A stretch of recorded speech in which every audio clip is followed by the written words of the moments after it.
2019-ലുള്ള August 15-ാം തീയതി ഇന്ത്യയുടെ independence day speech prime minister Narendra Modi red ഫോർട്ട്സിൽ വെച്ച് കൊടുത്ത സമയത്ത് അദ്ദേഹം ഒരു കാര്യം മെൻഷൻ ചെയ്തു. ഇന്ത്യ ഫേസ് ചെയ്യുന്ന വലിയ പ്രശ്നങ്ങളിലൊന്ന് ഒരു പോപ്പുലേഷൻ എക്സ്പ്ലോഷൻ ആണെന്നാണ് അദ്ദേഹം പറഞ്ഞത്. സാധാരണ പോപ്പുലേഷൻ കൂടുക എന്നുള്ള പോപ്പുലേഷൻ എക്സ്പ്ലോഷൻ എന്നുള്ള വാക്കാണ് അദ്ദേഹം ഉപയോഗിച്ചതാണ് എൻ്റെ ഓർമ്മ. എന്നിട്ട് അദ്ദേഹം പറഞ്ഞു, പോപ്പുലേഷൻ കുറയ്ക്കുക അല്ലെങ്കിൽ കുറച്ച് പിള്ളേരെ ഉണ്ടാക്കുന്നത് ഒരു ഫാമിലി കാണിക്കുന്ന അവരുടെ പേട്രിയോട്ടിസം ആണെന്നാണ് പറഞ്ഞത്. റൈറ്റ്, രാജ്യഭക്തി അല്ലെങ്കിൽ ദേശഭക്തി കാണിക്കുന്നതിൻ്റെ ഉദാഹരണമാണ് ഫാമിലി പ്ലാനിങ് നടത്തുക അല്ലെങ്കിൽ കുറച്ച് പിള്ളേരെ ഒരു ഫാമിലിയിൽ ഉണ്ടാക്കുക എന്നുള്ളത്. റൈറ്റ്, ആ റെഡ് ഫോർട്ടിൽ തന്നെ ഓൾമോസ്റ്റ് 60 വർഷങ്ങൾക്ക് മുമ്പ് അല്ലെങ്കിൽ ഓൾമോസ്റ്റ് 50 വർഷങ്ങൾക്ക് മുമ്പാണ് ഇന്ദിരാഗാന്ധിയുടെ ആ റെഡ് ഫോർട്ടിന് ചുറ്റുമുള്ള ഓൾഡ് ഡൽഹി ഏരിയയിലാണ് ഇന്ദിരാഗാന്ധിയുടെ പോപ്പുലേഷൻ കൺട്രോൾ പോളിസിയും മാസ് സ്റ്റെറിലൈസേഷനും ഫോസ്റ്റ് സ്റ്റെറിലൈസേഷൻ പോളിസീസും നടന്നത്. 1970-കളിൽ നടന്നതിൻ്റെ അടുത്ത 1-2 ഡെക്കേഡ്സ് ആയിരുന്നു ഇന്ത്യയിൽ ഏറ്റവും പോപ്പുലേഷൻ ഗ്രോ ചെയ്ത വർഷങ്ങൾ.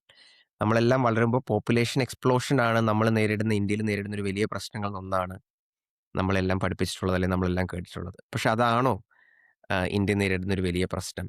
പോപ്പുലേഷൻ ശരിക്കും നമ്മൾ ചിന്തിക്കുന്ന പോലെ അത്രയും ഡേഞ്ചറസ് ആയ ഒരു പ്രശ്നമാണോ? ആ കാര്യങ്ങളാണ് നമ്മൾ നയദൃഷ്ടിയുടെ ഈ എപ്പിസോഡിൽ എക്സ്പ്ലോർ ചെയ്യാമെന്ന് ചിന്തിക്കുന്നത്.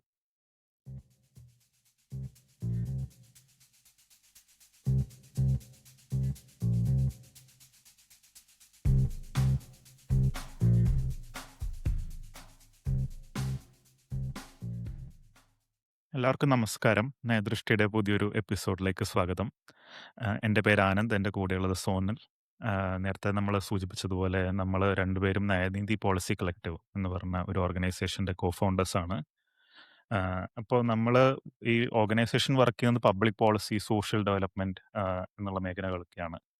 അപ്പോൾ നമ്മൾ വർക്ക് ചെയ്യുന്നതിൻ്റെ ഭാഗമായിട്ട് നമ്മൾ മനസ്സിലാക്കുന്ന കാര്യങ്ങൾ, നമ്മൾ അല്ലാതെ തന്നെ പഠിച്ച കാര്യങ്ങളൊക്കെ നിങ്ങളുടെ അടുത്ത് ഷെയർ ചെയ്യുക, നിങ്ങളുടെ അഭിപ്രായങ്ങൾ അറിയുക, നിങ്ങളുടെ ഇൻസൈറ്റ്സ് അറിയുക എന്നൊക്കെയുള്ളൊരു ഐഡിയ വെച്ചിട്ടാണ് നമ്മൾ ഈ പോഡ്കാസ്റ്റ് തുടങ്ങിയത്. അപ്പോൾ സോനിൽ നേരത്തെ പറഞ്ഞ പോലെ നമ്മൾ ഈ എപ്പിസോഡ് പോപ്പുലേഷൻ അല്ലെങ്കിൽ പോപ്പുലേഷൻ എന്താണ്, ഒരു നല്ല കാര്യമാണോ മോശം കാര്യമാണോ, പോപ്പുലേഷൻ എക്സ്പ്ലോഷൻ ഇന്ത്യയിലുണ്ടോ, അതോ വേറെ എന്തെങ്കിലും പ്രശ്നമാണോ പോപ്പുലേഷൻ കൊണ്ട് ഉണ്ടാവുന്നത് എന്നൊക്കെയുള്ളത് നോക്കാം എന്നുള്ളൊരു ഐഡിയ വെച്ചിട്ടാണ് ഈ എപ്പിസോഡ് ചെയ്യുന്നത്. അപ്പോൾ സോനിൽ ഇൻട്രൊഡക്ഷനിൽ തുടക്കത്തിൽ പറഞ്ഞതുപോലെ എൻ്റെയൊക്കെ കുട്ടിക്കാലത്ത് ഞാൻ സ്കൂളിൽ പഠിക്കുന്ന സമയത്തും എല്ലാതെയൊക്കെ കേട്ടിരുന്ന ഒരു പ്രധാനപ്പെട്ട കാര്യം, പോപ്പുലേഷൻ കൂടുന്നത് എപ്പോഴും കുഴപ്പമാണ്. ഇന്ത്യയുടെ ഏറ്റവും വലിയ പ്രശ്നം, ഇന്ത്യയിൽ വളരെ വലിയൊരു ജനസംഖ്യ ഉള്ളതാണ്. അതുകൊണ്ട് എല്ലാവർക്കും വേണ്ടത്ര റിസോഴ്സസും കാര്യങ്ങളൊക്കെ ഉണ്ടാവുന്നില്ല. ഇവരെല്ലാവരെയും മര്യാദയ്ക്ക് ലോ ആൻഡ് ഓർഡർ എൻഫോഴ്സ് ചെയ്യിപ്പിക്കാൻ വരെ ഗവൺമെന്റിന് പറ്റുന്നില്ല. അപ്പോൾ പോപ്പുലേഷൻ ആണ് വലിയൊരു പ്രശ്നം എന്നൊക്കെ ഞാൻ സ്കൂളിൽ പഠിക്കുമ്പോഴൊക്കെ എന്തായാലും കേട്ടിട്ടുണ്ടായിരുന്നു. എനിക്ക് തോന്നുന്നു നിങ്ങളുടെ അനുഭവവും സെയിം ആയിരിക്കും. ആ സമയത്തൊക്കെ നാം ഒന്ന് നമുക്കൊന്ന് എന്നൊക്കെ പറഞ്ഞിട്ടുള്ള പോളിസീസ് ഒക്കെ ഗവൺമെന്റ് അങ്ങനെ സ്ലോഗനായിട്ടും കൊണ്ടുവന്നിട്ടുണ്ട്, അല്ലാതെ തന്നെ പോളിസീസ് ആയിട്ടും ഒക്കെ പലപ്പോഴും കൊണ്ടുവന്നിട്ടുണ്ട്. പലരെയും നമ്മൾ ഷെയിം ചെയ്യായിരുന്നു കുറെ കുട്ടികളൊക്കെ ഉണ്ടാക്കുമ്പോൾ. അപ്പോൾ അങ്ങനത്തെ സിറ്റുവേഷനും ഒക്കെ ഇന്ത്യ ഫേസ് ചെയ്തിട്ടുണ്ട്. എനിക്ക് തോന്നുന്നു ആ സമയത്ത് ലോറികളിൽ വരെ നമ്മൾ എഴുതി വെച്ചിട്ടുണ്ടായിരുന്നു ഈ സ്ലോഗൻ, നാം ഒന്ന് നമുക്ക് എന്നൊക്കെയുള്ള അതിന്റെ ഹിന്ദി വേർഷനൊക്കെ ഞാൻ കണ്ടിട്ടുണ്ട് പല ലോറികളിലും. അപ്പോൾ ഈ പോപ്പുലേഷൻ ഒരു പ്രശ്നമാണ് എന്നുള്ളൊരു ഐഡിയ എപ്പോഴാണ് സോനിൽ ആദ്യമായിട്ട് ഉണ്ടായത്? അതിന്റെ ബാക്ക്ഗ്രൗണ്ട് എന്താണ്?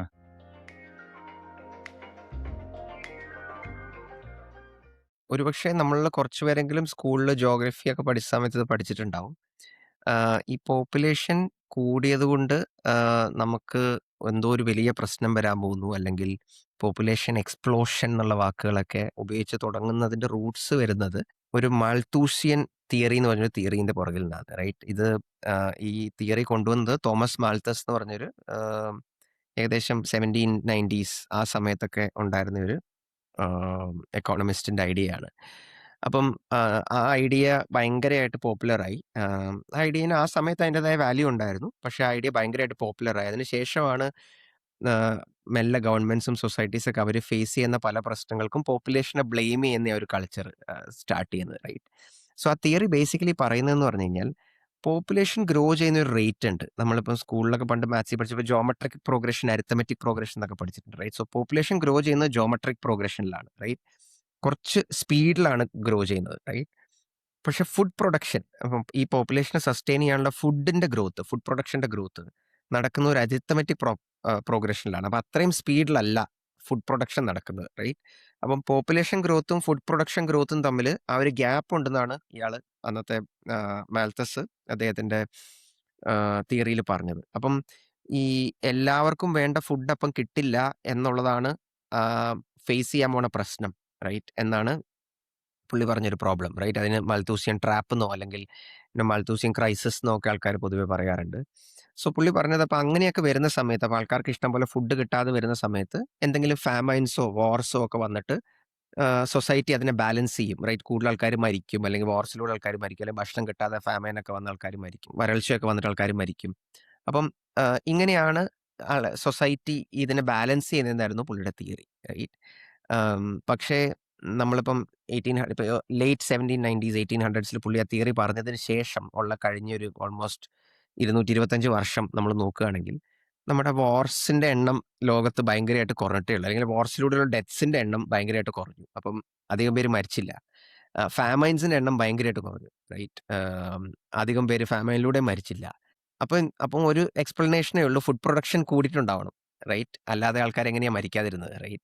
അപ്പം മാൽത്തസിന്റെ തിയറി ആക്ച്വലി ഡിസ്പ്രൂവ് ചെയ്യപ്പെട്ടതാണ്, റൈറ്റ്? അല്ലെങ്കിൽ ഡിസ്പ്രൂവ് ചെയ്യപ്പെട്ടു എന്നുള്ളതാണ് എൻ്റെ ഒപ്പീനിയൻ, റൈറ്റ്? പോപ്പുലേഷൻ കൂടിയത് കൊണ്ട് നമുക്ക് ഇതുവരെ അങ്ങനെ ഒരു ബുദ്ധിമുട്ട്, ഒരു ഫുഡിന്റെ അവൈലബിലിറ്റിയിലുള്ള ബുദ്ധിമുട്ട് നമ്മൾ അത്രയും ഫേസ് ചെയ്യുന്നില്ല. In fact load of food waste ആണ് ഇപ്പം നടക്കുന്ന ഒരു വലിയ പ്രശ്നം, റൈറ്റ്? അപ്പം നമ്മളിപ്പോൾ ഹിസ്റ്ററി നോക്കുന്ന സമയത്ത് പോപ്പുലേഷൻ കൂടിയതിന്റെ കൂടെ തന്നെ ഫുഡ് പ്രൊഡക്ഷനും കൂടി, റൈറ്റ്? സോ ഈ ഐഡിയ വരുന്നത്, ഈ പോപ്പുലേഷനെ പറ്റിയുള്ള ഫിയർ, ആ ഐഡിയ വരുന്നത് ഒരു മാൽത്തൂസിയൻ ആ തിയറിയിൽ നിന്നാണ്, റൈറ്റ്? പോപ്പുലേഷനെ പേടിക്കാനും, അല്ലെങ്കിൽ പോപ്പുലേഷൻ കൂടിക്കഴിഞ്ഞാൽ നമ്മുടെ അവസരങ്ങൾ നഷ്ടപ്പെടും, ഫുഡ് നഷ്ടപ്പെടും, റിസോഴ്സസ് എക്സ്പ്ലോയിറ്റഡ് ആവും എന്നുള്ള ഐഡിയ വരുന്നത് മാൽത്തസിന്റെ ആ 1790s തിയറിയിൽ നിന്നാണ്. ഒന്ന് ആലോചിച്ച് കഴിഞ്ഞാൽ ഈ ഫുഡ് പ്രൈസസിന്റെ ഫുഡ് തന്നെയാണ് ഒരു പ്രധാനമായിട്ടുള്ള പ്രശ്നമായിട്ട് എല്ലാവരും പറയാറുണ്ടായിരുന്നത്. ഇപ്പോൾ ഇന്ദിരാഗാന്ധിയും എനിക്ക് തോന്നുന്നു ആ സമയത്ത് പ്രധാനമായിട്ടും ഫിയർ ചെയ്തത് ഇത്രയും പേരെ എങ്ങനെയാണ് ഫീഡ് ചെയ്യുക എന്നൊക്കെയുള്ള ഒരു പ്രശ്നമായിരിക്കാം. അപ്പോൾ ഇതിലൊരു ഇൻട്രസ്റ്റിംഗ് കാര്യം എന്താന്ന് വെച്ച് കഴിഞ്ഞാൽ, ഓവർ ദി ഇയേഴ്സ് നമ്മൾ ഹ്യൂമൻ ഹിസ്റ്ററി മുഴുവൻ പരിശോധിച്ച് കഴിഞ്ഞാൽ ഇൻഫ്ലേഷന്റെ കോസ്റ്റ്സ് ഒക്കെ അഡ്ജസ്റ്റ് ചെയ്ത് കഴിഞ്ഞാൽ ഫുഡ് പ്രൈസസ് കുറയുകയാണ് ചെയ്തത് over the period of human history. അപ്പോൾ അതിന്റെ ഒരു കാരണം എന്താന്ന് വെച്ച് കഴിഞ്ഞാൽ, എപ്പോഴും ഡിമാൻഡ് ആൻഡ് സപ്ലൈക്ക് അനുസരിച്ചിട്ടാണ് പ്രൈസസ് ഒക്കെ ഡിസൈഡ് ചെയ്യുന്നത്. ഇപ്പോൾ ഭയങ്കര ഡിമാൻഡ് ഉണ്ട്, സപ്ലൈ കുറവാണെങ്കിൽ പൈസ ഭയങ്കരമായിട്ട് കൂടാൻ സാധ്യതയുണ്ട്. അതേസമയം ഡിമാൻഡ് അത്രയും ഇല്ല, സപ്ലൈ കുറയുണ്ടെങ്കിൽ പൈസ കുറയാനാണ് സാധ്യത. അപ്പോൾ എനിക്ക് തോന്നുന്നു ഈ ഫുഡ് പ്രൈസസ് കുറയുന്നതിന്റെ ഒരു റിഫ്ലക്ഷൻ ഇസ് ദാറ്റ് ആൾക്കാർ അത്രയും ഡിമാൻഡ് ചെയ്യുന്നില്ല, അല്ലെങ്കിൽ ഡിമാൻഡിനേക്കാളും കൂടുതൽ സപ്ലൈ വരുന്നുണ്ട്. ഇപ്പൊ ഗ്ലോബൽ പോപ്പുലേഷൻ എടുത്തു കഴിഞ്ഞാൽ പോപ്പുലേഷൻ കൂടുന്ന ഒരു സിറ്റുവേഷൻ ആണ്. അപ്പോൾ ചിലപ്പോൾ എന്തായാലും ആൾക്കാർ ഡിമാൻഡ് ചെയ്യുന്ന ഫുഡിന്റെ അളവ് എന്തായാലും കൂടിയിട്ടുണ്ടാവും, പക്ഷെ അതിനേക്കാളും കൂടുതൽ സപ്ലൈ അവിടെ ഉണ്ടായിട്ടുണ്ട് ഫുഡ് ഗ്രെയിൻസിന്റെ. ആ ഒരു കാരണം കൊണ്ടായിരിക്കാം ഈ പ്രൈസ് കുറയുന്നത്. അപ്പോ അഗെയിൻ ഞാനപ്പോ എപ്പോഴും ഞാൻ ആലോചിക്കുന്നത് പോപ്പുലേഷൻ ഒരു അസറ്റ് ആണ്, അല്ലെങ്കിൽ പോപ്പുലേഷൻ നമുക്ക് നല്ലതാണ് എന്നുള്ളൊരു ഐഡിയ ആണ്. അത് ഞാൻ വേറൊരു എക്സാമ്പിളിലും പറയാം. ഇപ്പൊ റീസെന്റ് ഗൂഗിള് ഒരു ഓഫീസ് ബാംഗ്ലൂർ സ്റ്റാർട്ട് ചെയ്തിട്ടുണ്ടായിരുന്നു. ബാംഗ്ലൂർ നിങ്ങൾക്ക് എല്ലാവർക്കും അറിയാം, ട്രാഫിക്കിന്റെ കുറെ പ്രശ്നമുണ്ട്, കുറെ അധികം പോപ്പുലേഷൻ കൂടുന്നതിന്റെ പ്രശ്നമുണ്ട്, ആൾക്കാർക്ക് വേണ്ടത്ര ഹൗസിംഗ് ഇല്ലാത്തതിന്റെ പ്രശ്നമുണ്ട്, അങ്ങനത്തെ പല പ്രശ്നങ്ങളുണ്ട്. എന്നിട്ടും ഗൂഗിള് എന്തുകൊണ്ട് ബാംഗ്ലൂരിൽ ഒരു ഓഫീസ് തുടങ്ങി, rather than going to a village? ഏതെങ്കിലും ഒരു ഗ്രാമത്തിൽ വേണമെങ്കിൽ തുടങ്ങായിരുന്നു.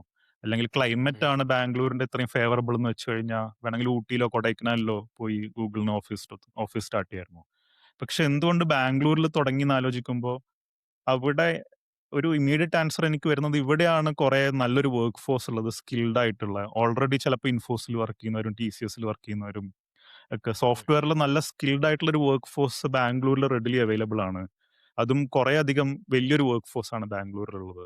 അപ്പോൾ ഗൂഗിളിന്റെ ഒരു മാനേജർ എന്നുള്ള രീതിയിൽ ഞാൻ എപ്പോഴും ആലോചിക്കുക അങ്ങനത്തെ ഒരു സ്ഥലത്ത് പോയിട്ട് ബിസിനസ് സ്റ്റാർട്ട് ചെയ്യണം എന്നുള്ളതാണ്. അപ്പോൾ പോപ്പുലേഷന് നമ്മൾ എപ്പോഴും കുറെ അധികം ഭക്ഷണം ഡിമാൻഡ് ചെയ്യുന്നവര് എന്നുള്ളതിനേക്കാളും മുകളിൽ കുറെ അധികം ഐഡിയാസ് ജനറേറ്റ് ചെയ്യുന്നവര്, കുറെ അധികം നോളജ് ഉണ്ടാക്കുന്നവര്, കുറെ അധികം സ്കിൽസ് ഉള്ളവര് എന്നൊക്കെ ആലോചിച്ച് കഴിഞ്ഞാൽ പോപ്പുലേഷൻ എപ്പോഴും നല്ലതാണെന്നുള്ളതാണ് എൻ്റെ ഒപ്പീനിയൻ. പക്ഷെ ഇന്ത്യൻ ഗവൺമെന്റ് Yeah. കുറെ പോപ്പുലേഷൻ കൺട്രോൾ ചെയ്യാൻ വേണ്ടിയിട്ടുള്ള പോളിസീസും ചെയ്തിട്ടുണ്ടല്ലോ. ഇപ്പൊ സോണിൽ പ്രൈം മിനിസ്റ്റർ ഫുട്ടിൽ പറഞ്ഞൊരു കാര്യം പറഞ്ഞു. അപ്പോ ഓവർ ദ ഇയേഴ്സ് നമുക്ക് എന്തൊക്കെ പോളിസീസ് ആണ് ഇന്ത്യൻ ഗവൺമെന്റ് ചെയ്തിട്ടുള്ളത് ടു കൺട്രോൾ പോപ്പുലേഷൻ?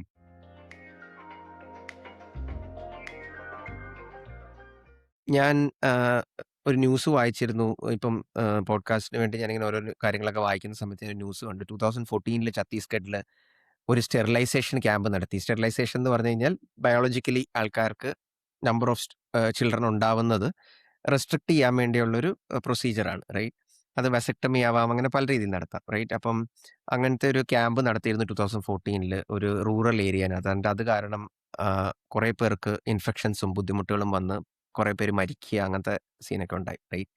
അപ്പം ഇപ്പൊ ഇപ്പോഴും നമ്മുടെ ഗവൺമെന്റ് പല രീതിയിലും പോപ്പുലേഷൻ കൺട്രോൾ പോളിസീസ് നടത്തുന്നുണ്ട്. റൈറ്റ്. നമ്മളപ്പോ ഇതിന്റെ ഒരു ഹിസ്റ്ററി നോക്കുകയാണെങ്കിൽ ഈ പക്ഷെ അതിനെപ്പറ്റി ഈ ഇന്ത്യയുടെ ഹിസ്റ്ററിയിലോട്ട് പോകുന്നതിന് മുമ്പ് സ്റ്റാൻഡ് ഔട്ട് ചെയ്തിരിക്കുന്ന ഒരു എക്സാമ്പിൾ ചൈനയാണ്. റൈറ്റ്. അപ്പം ചൈനയിൽ 1980s ഒരു വൺ ചൈൽഡ് പോളിസി എന്നൊരു പോളിസി കൊണ്ടുവന്നിരുന്നു. റൈറ്റ്. സോ ഇന്ത്യയിലെയൊക്കെ ഗവൺമെന്റ്സ് പോപ്പുലേഷൻ നമുക്ക് കൂടുന്നു, എന്ത് ചെയ്യാം, പ്രശ്നമാണെന്നൊക്കെ ചിന്തിച്ച് കുറെ പോളിസീസും ഐഡിയാസും ഇൻസെന്റീവ്സും ഒക്കെ കൊണ്ടുവരുമ്പോൾ ചൈനക്കാര് ഇതൊന്നും അല്ല, ഞങ്ങൾക്കറിയാം ഉത്തരം. ഒരു ഒറ്റ വെറി, ഒരു എന്താ പറയാ, നമ്മൾ ഒരു വെട്ട് മുറി രണ്ടെന്ന് പറഞ്ഞ ഐഡിയാസ് ആണ് അവരുടെ. അവർ പറഞ്ഞു വൺ ചൈൽഡ് മതി ഇനി മുതൽ. റൈറ്റ്. എല്ലാവർക്കും വൺ ചൈൽഡ് മതി. റൈറ്റ്. അപ്പൊ അവിടെ വളരെ സ്ട്രിക്റ്റ് ആൻഡ് ഹാഷ് പോളിസിയാണ്. 1980s മുതൽ 2016 വരെ ഈ പോളിസി ഉണ്ടായിരുന്നു. റൈറ്റ്. 2016 അവർ നേരെ 180 എടുത്തു. ഈ പോളിസി 360 എടുത്തു. ഈ പോളിസി ഇനി മുതൽ ഇല്ല എന്ന് പറഞ്ഞു. എല്ലാവർക്കും എത്ര ചൈൽഡ് വേണമെങ്കിലും ആവാം, അല്ലെങ്കിൽ ഓൾമോസ്റ്റ് എനിക്കൊന്ന് 2 ചൈൽഡ് വരെയെങ്കിലും ആവാം എന്ന് അവർ പറഞ്ഞു. ഇതിനകത്ത് സംഭവം എന്ന് പറഞ്ഞാൽ 1980s മുതൽ 2016 വരെ ഈ പോളിസി നടത്തിയ സമയത്ത് പല ആൾക്കാരോടും അവർ ഫോഴ്സ്ഡ് ആയിട്ട് സ്റ്റെറിലൈസ് ചെയ്യാൻ ഇതാക്കി, അല്ലെങ്കിൽ അവരെ മോട്ടിവേറ്റ് ചെയ്തു. പക്ഷെ അതിലുപരിയായി ഒന്നിൽ കൂടുതൽ പിള്ളേരുണ്ടാവുന്ന, അല്ലെങ്കിൽ ആരെങ്കിലും ഏതെങ്കിലും വീടുകളിൽ പ്രഗ്നന്റ് ആവുകയാണെങ്കിൽ മില്യൺസ് ഓഫ് ഫോഴ്സ്ഡ് അബോർഷൻസ് ആണ് ചൈനയിൽ നടന്നത്. റൈറ്റ്. ഇൻ സം വേസ് നമ്മൾ നോക്കുകയാണെങ്കിൽ ആൾക്കാരുടെ വില്ലിങ്നെസ്സിനെതിരായി ഒരു ഫാമിലിക്ക് ഒരു കൊച്ചിനെ വേണം, ഒരു മകനെയോ മകളെയോ വേണം. അതിനെതിരെ, അവരുടെ ആ ഫ്രീഡത്തിനെതിരെ, നമ്മുടെ ഫണ്ടമെന്റൽ ബേസിക് റൈറ്റ് ആണ്, ഹ്യൂമൻ സ്പീഷീസിനുള്ളൊരു ഡ്രൈവാണ് നമ്മുടെ സ്പീഷീസിനെ പ്രൊപ്പഗേറ്റ് ചെയ്യാൻ തുടങ്ങുന്നത്. എല്ലാ സ്പീഷീസിനും ഉള്ളതാണ്. നമ്മൾ എവല്യൂഷണറി സർവൈവ് ചെയ്തത് തന്നെ പ്രൊപ്പഗേഷൻ എന്ന് പറഞ്ഞൊരു ആ ഒരു ഫണ്ടമെന്റൽ ഐഡിയ എന്നാണ്. അതിനെതിരെയാണ് ശക്തമായിട്ട് അവരത് ചെയ്തത്. ആൻഡ് അത് കാരണം കുറേ പേര് ജയിൽഡ് ആവുന്നു, കുറേ പേര് കുറേ ഫോഴ്സ്ഡ് അബോർഷൻസ് നടക്കുന്നു, കുറേ ഫാമിലീസ് ഒളിച്ചും പാത്തൊക്കെ പിള്ളേരെ ഉണ്ടാക്കുന്നു. റൈറ്റ്. ആ ഒരു സംഭവമാണ് നടന്നത്. 2016 ഫൈനലി അവരത് എടുത്ത് കളഞ്ഞു. പക്ഷെ 16 ഫൈനലി ഇത് എടുത്ത് കളഞ്ഞപ്പോൾ ഓവർ ദ ലാസ്റ്റ് എന്താ പറയുക 35 ഇയേഴ്സ് അതൊരു കൾച്ചറായി മെല്ലെ മെല്ലെ പലയിടത്തും മാറിയിരുന്നു.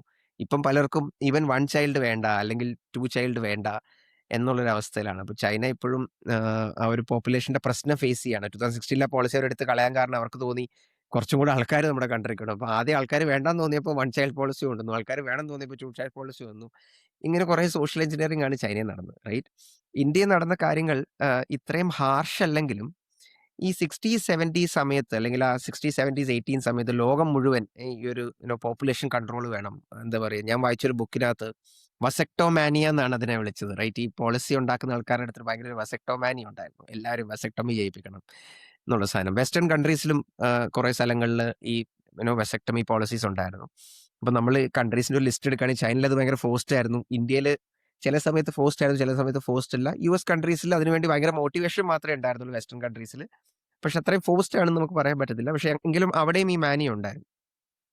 സോ ഇന്ത്യ ഉണ്ടായ സമയത്ത് തന്നെ ഇപ്പം നെഹ്റു നമ്മൾ എടുക്കുകയാണെങ്കിൽ നെഹ്റു വിശ്വസിച്ചിരുന്ന കാര്യം, നെഹ്റു പറഞ്ഞിരുന്ന കാര്യം അറ്റ്ലീസ്റ്റ് ഇസ് ദാറ്റ് ഡെവലപ്മെന്റ് ഉണ്ടാകുമ്പോൾ ആൾക്കാരുടെ പോപ്പുലേഷൻ തന്നെ കുറഞ്ഞോളും, അല്ലെങ്കിൽ നമ്പർ ഓഫ് ചിൽഡ്രൻ, ഒരു വീട്ടിലുണ്ടാവുന്ന നമ്പർ ഓഫ് ചിൽഡ്രന്റെ എണ്ണം കുറഞ്ഞോളും എന്ന് ആണ് നെഹ്റു പറഞ്ഞിരുന്നത്. പല മിനിസ്റ്റേഴ്സും, പിന്നെ വന്ന പല മിനിസ്റ്റേഴ്സും അത് തന്നെയായിരുന്നു പറഞ്ഞിരുന്നത്. പക്ഷെ അവരുടെ പ്രാക്ടീസ് ഡിഫറൻറ്റ് ഉണ്ടായിരുന്നു. അപ്പം ഇന്ത്യൻ ഗവൺമെന്റ് തുടക്കത്തിലൊക്കെ ചെയ്തിരുന്ന കാര്യം എന്ന് പറഞ്ഞു കഴിഞ്ഞാൽ കൂടുതൽ കോൺട്രാസെപ്റ്റീവ്സ്, ഇപ്പോൾ കോണ്ടംസോ IUDസോ അങ്ങനത്തെ എന്തെങ്കിലും കാര്യങ്ങൾ അവൈലബിൾ അല്ലാത്തതുകൊണ്ടാണ് ആൾക്കാർ കൂടുതൽ പിള്ളേരെ ഉണ്ടാക്കുന്നതാണ് അവർ അസ്യൂം ചെയ്യുന്നത്. അപ്പോൾ അവർ കൂടുതൽ ഈ സാധനം സപ്ലൈ കൂട്ടാൻ വേണ്ടി ശ്രമിച്ചു. റൈറ്റ്. കൂടുതൽ ഈ സപ്ലൈ ഓഫ് കോൺട്രാസെപ്റ്റീവ്സ് കൂട്ടാൻ വേണ്ടി ഭയങ്കരമായിട്ട് ശ്രമിച്ചു. അല്ലെങ്കിൽ ഈ വസക്ടമി ഒക്കെ ചെയ്യാൻ അവർക്ക് ഓപ്ഷൻ ഉണ്ടെന്ന് അവർ അറിയുകയാണെങ്കിൽ ഒരുപക്ഷെ അവർ അധികം പിള്ളേരെ ഉണ്ടാക്കില്ല എന്ന് വിചാരിച്ചിട്ട് കൂടുതൽ ക്ലിനിക്സിൽ ഈ വസക്ടമി ഓപ്ഷൻസ് കൂട്ടാൻ വേണ്ടി ശ്രമിച്ചു.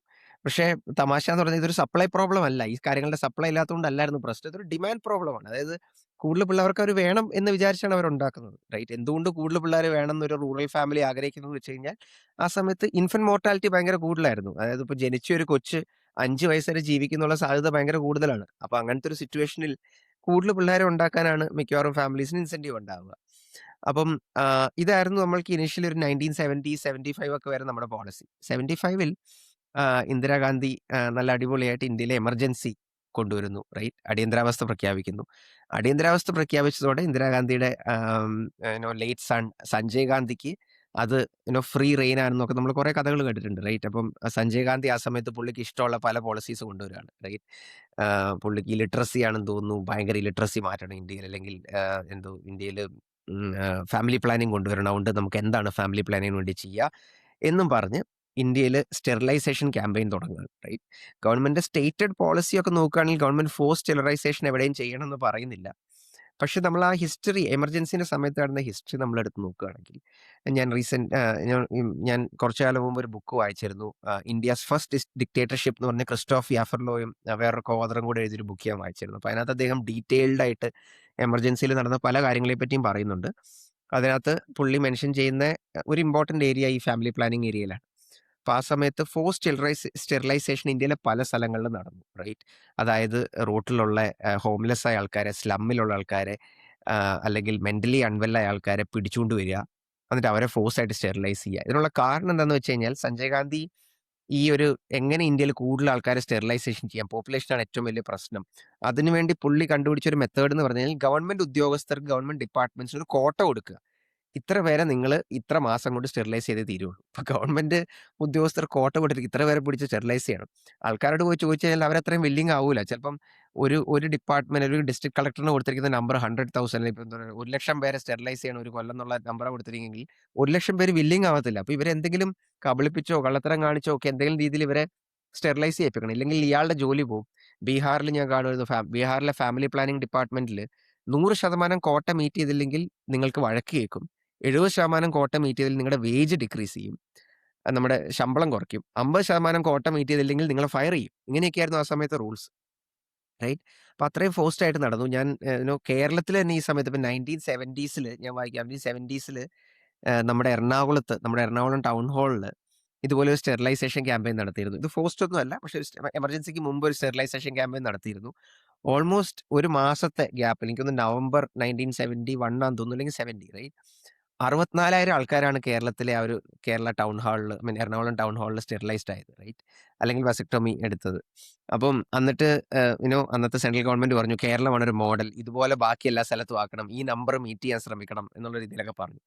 കേരളത്തിൽ ഓൾമോസ്റ്റ് അതൊരു എഡ്യൂക്കേഷൻ ഒക്കെ ഉള്ളതുകൊണ്ട് ആൾക്കാർക്ക് ഒരുപക്ഷെ വേണ്ടതുകൊണ്ടും അവർ വില്ലിംഗ്ലി ചെയ്തതായിരിക്കും. പക്ഷെ പല സ്ഥലത്തും ഫോഴ്സ്ഡ് ആയിട്ട് ചെയ്യേണ്ടി വന്നു.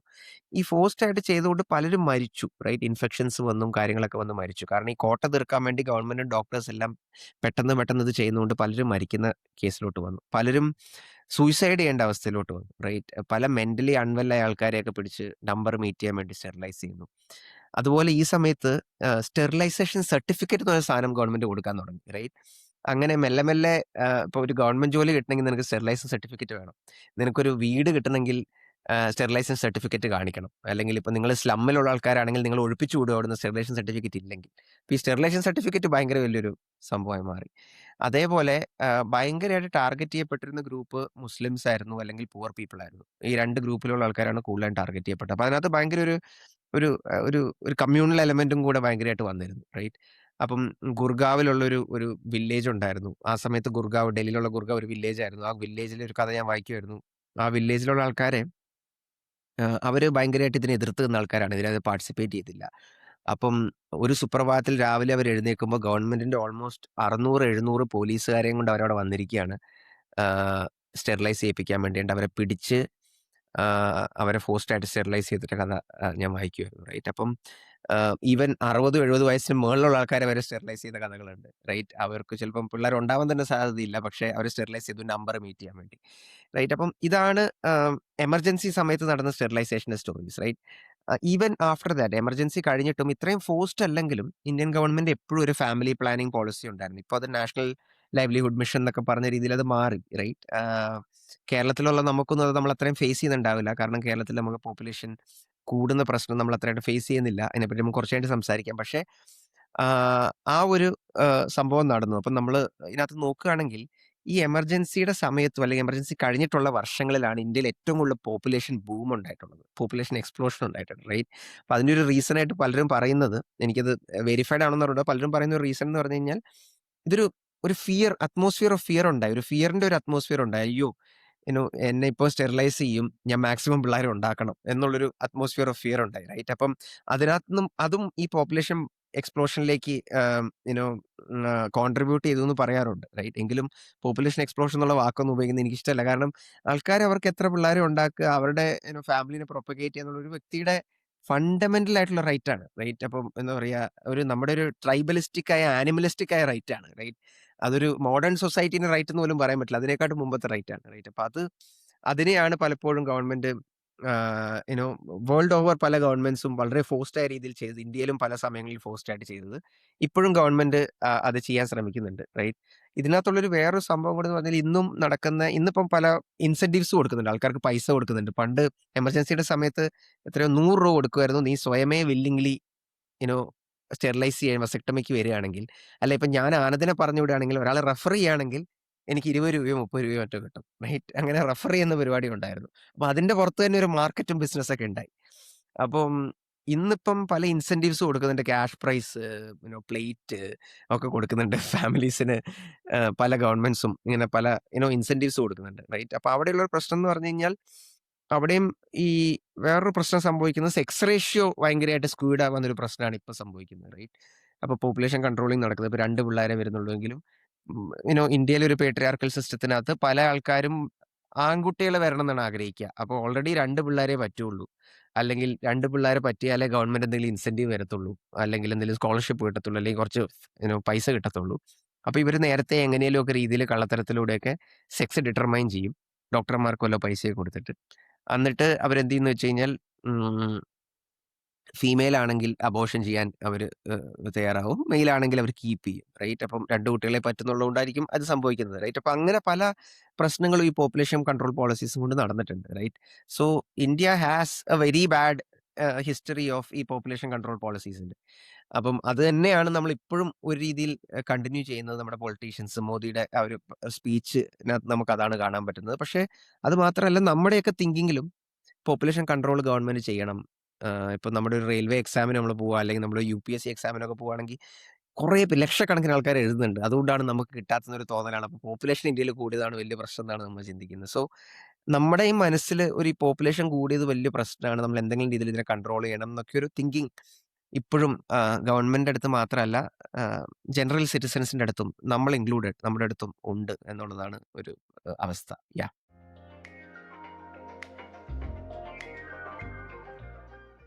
സോണലിപ്പോൾ കുറേ പോളിസീസിൻ്റെ കാര്യങ്ങളൊക്കെ പറഞ്ഞു. ഞാനിതിൻ്റെ മുകളിൽ ഇപ്പോഴത്തെ ഇന്ത്യയുടെ പോപ്പുലേഷൻ സ്റ്റാറ്റിസ്റ്റിക്സ് എങ്ങനെയൊക്കെയാണ്, ഈ പോളിസീസൊക്കെ കൊണ്ട് എന്തൊക്കെയാണ്, ഈ പോളിസീസ് കൊണ്ട് തന്നെയാണോ ഇതൊക്കെ ഉണ്ടായെന്നുള്ളത് നമുക്ക് നോക്കാം. പക്ഷേ ഇന്ത്യ ജനറലി പോപ്പുലേഷൻ്റെ കാര്യത്തിൽ എങ്ങനെയാണ് ഇപ്പോൾ ഉള്ളത് എന്നുള്ളതൊന്ന് നോക്കാമെന്ന് വിചാരിച്ചു.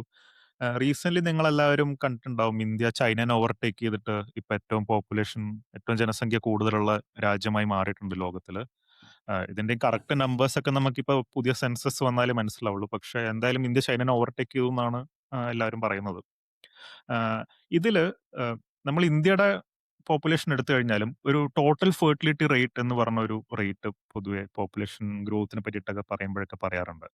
അപ്പോൾ ഈ ടോട്ടൽ ഫെർട്ടിലിറ്റി റേറ്റ് എന്താണെന്ന് അറിയുന്നത് ഇൻട്രസ്റ്റിംഗ് ആയിരിക്കും. കാരണം ടോട്ടൽ ഫെർട്ടിലിറ്റി റേറ്റ് എന്ന് പറയുന്നത് ഓരോ സ്ത്രീക്കും എത്ര കുട്ടികൾ ഉണ്ടാവാൻ സാധ്യതയുണ്ട് ഓൺ ആൻ ആവറേജ് എന്ന് കാണിക്കുന്ന ഒരു റേറ്റ് ആണ് ടോട്ടൽ ഫെർട്ടിലിറ്റി റേറ്റ്. അപ്പോൾ അത് യൂഷ്വലി 2.1 ഒക്കെ ആണെങ്കിൽ, രണ്ടിനേക്കാളും കൂടുതലാണെങ്കിൽ ആ പോപ്പുലേഷൻ ഗ്രോ ആണ് ചെയ്യാന്ന് പൊതുവെ പറയാറുണ്ട്. കാരണം ഒരു യാ. കപ്പിളാണല്ലോ ഒരു കുട്ടീനെ ഉണ്ടാക്കുന്നത്. അപ്പൊ ആ കപ്പിളിനെ റിപ്ലേസ് ചെയ്യുന്നതിനേക്കാളും കൂടുതൽ കുട്ടികൾ ആവറേജ് ഒരു സ്ത്രീക്ക് ഉണ്ടാവുന്നുണ്ട് എന്നുള്ളൊരു ഐഡിയ. ഇപ്പൊ യാ. ടൂവിനേക്കാളും കുറവാണെങ്കിൽ പോപ്പുലേഷൻ ഒരു ഡിക്ലൈനിലേക്ക് പോകാനാണ് സാധ്യത. കാരണം കറക്റ്റ്ലി റിപ്ലേസ്മെന്റ് നടക്കുന്നില്ല. അതേസമയം ടോട്ടൽ ഫെർട്ടിലിറ്റി റേറ്റ് 2 ആണെങ്കിൽ സ്റ്റേബിൾ ആയിട്ടായിരിക്കും പോപ്പുലേഷൻ മുന്നോട്ടേക്ക് പോവുക. കൃത്യമായിട്ട് റിപ്ലേസ് ചെയ്യപ്പെടുന്നുണ്ട് എന്നുള്ളതാണ് അതിന്റെ അർത്ഥം. അപ്പൊ ഇന്ത്യയുടെ യാ. ടോട്ടൽ ഫെർട്ടിലിറ്റി റേറ്റ് റീസെന്റ് 1.9 ആയിട്ട് കുറഞ്ഞു, അല്ലെങ്കിൽ അപ്പോൾ ഇന്ത്യയുടെ പോപ്പുലേഷൻ ഒരു ഡിക്ലൈനിലേക്കാണ് ഇനി പോവുക എന്നൊക്കെയുള്ള വാർത്തകളും വരുന്നുണ്ട്.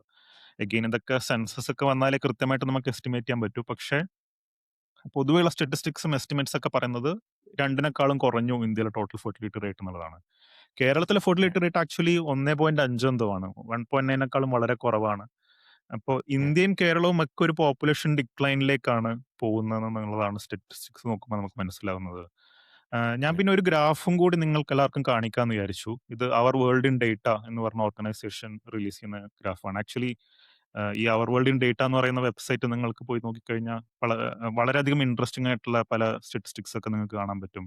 യാഹ്. പോപ്പുലേഷന്റെ സ്റ്റാറ്റിസ്റ്റിക്സ്, പോവർട്ടിയുടെ സ്റ്റാറ്റിസ്റ്റിക്സ്, ഡെവലപ്മെന്റ്, അതെ. ഹെൽത്ത്, ഇങ്ങനത്തെ പല ഡേറ്റയും നമുക്ക് അവർ വേൾഡ് ഇൻ ഡേറ്റ എന്ന് പറഞ്ഞതൊന്ന് കാണാൻ പറ്റും. അപ്പോൾ അതും ചെക്കൗട്ട് ചെയ്യുക.